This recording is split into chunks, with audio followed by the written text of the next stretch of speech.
The next story I have is called Alex, not yet, Alex and His Search for Understanding. I often start my stories with a date. And this one says, today is June 22nd, 1994. My son Mike called me on the phone.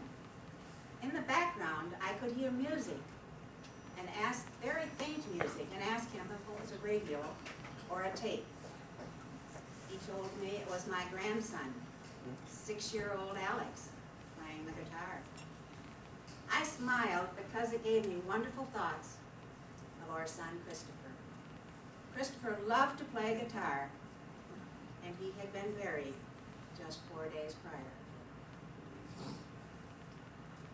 About 10 minutes later, Alex was coming in our back door carrying his guitar.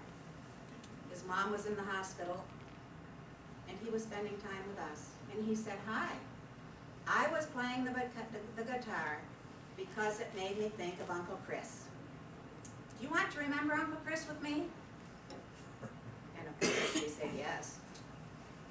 The next few minutes were packed with emotion, love, happiness, and sadness. He said Grandma could sing. He said he would play a song and we could sing to Christopher. He said Grandpa could sing first, anything he wanted about Uncle Chris. And then he had me sing. Next, he decided it was time to pray. The only thing he required was that we pray out loud. So Alex played, and we prayed. At this point, it was getting extremely emotional, and all of a sudden, it just seemed like there was a very long, quiet pause. And I looked over at Alex, and there was a tear on his cheek. And he said, "I think it's okay if we cry now." And we did. What a wonderful grief therapy session. And it was all initiated by a very sensitive, mature 6-year-old. After dinner in the evening, Alex said, "I have another good idea." And it certainly was. He had his uncles, Mike and Steve, his grandpa, and me go to the cemetery with him. Alex put on a straw hat. Yeah.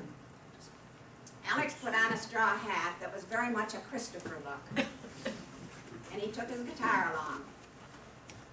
And he played and played so Christopher could sing.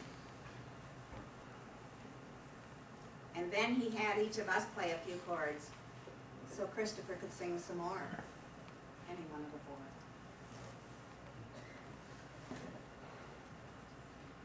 We all sat around on the ground around Christopher, and Alex commented, "Grandma, you always like it when the whole family is together." There's one of everybody saying. And we are all together now. Alex usually avoids having his picture taken, but he had asked me to bring a camera along to the cemetery. He posed and took many pictures of others.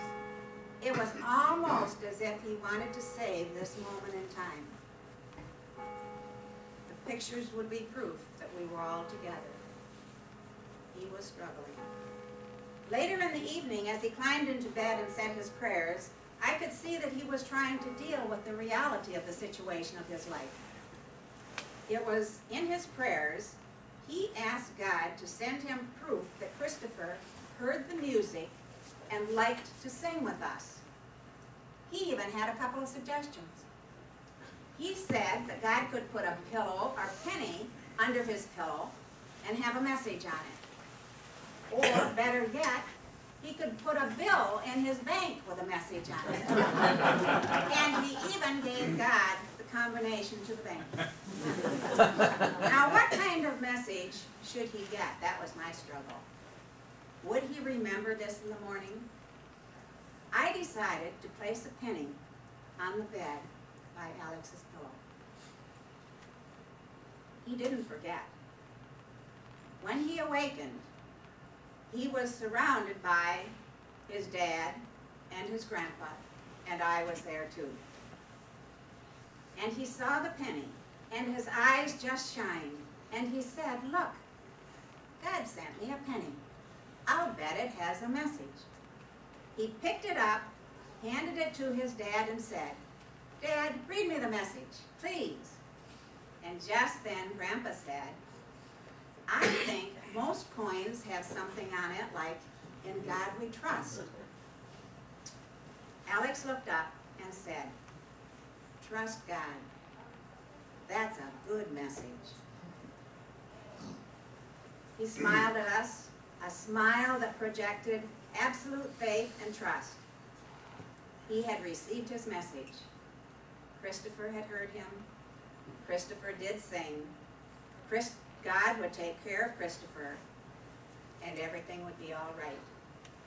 This moment made an impact on all of our lives, a moment created by Alex.